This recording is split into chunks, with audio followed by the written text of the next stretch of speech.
Faarfannootni gooftaadhaaf faarfadhe hundi isaaniillee naaf hiika guddaa yoo qabaatan iyyuu keessumaa addumaan kan na biratti baay'ee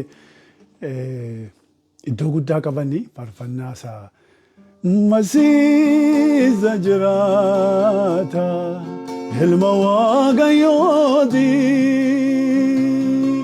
Masiisa jiraata ilma Waaqayyooti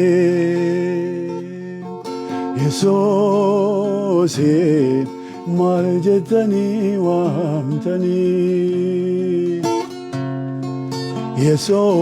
Yesuusin maal jettanii waamtanii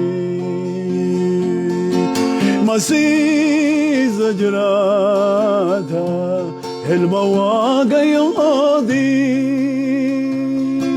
Masiisa jiraata ilma Waaqayyooti Kiristoos bifa Waaqayyoo jaan hin mul'anne ittiin namatti mul'atudha nus amanne Yesuus qulqulloof qajeelaadha namoota gara jireenyaatti kan geessudha isa beekuun jireenya bara baraati mootummaan irraan darbu dhaabbatee afaati ijaartonni kan dubbatanii dhagaa golee ta'e Yesuus ifa biyya lafaa namaaf abdii ta'e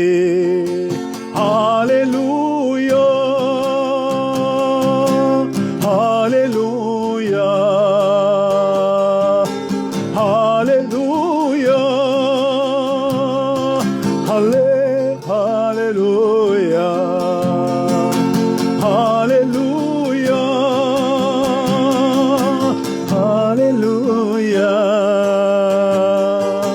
Hallelujah, Hallelujah,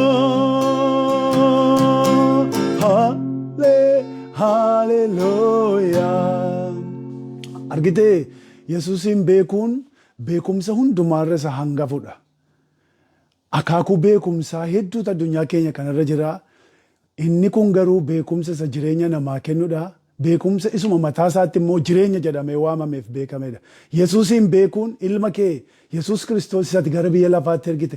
Beekuun isaanii jireenya bara baraati jedhe gooftaa Yesuus abbaa isaatii waa'ee bartoota isaa 12 ofitti naannessee isaan kun yaa abbaa kan kee turani anaaf laatte ani immoo waan isaaniif laadhe qabaa jedhe. Maqaa keen isaaniif laadhe.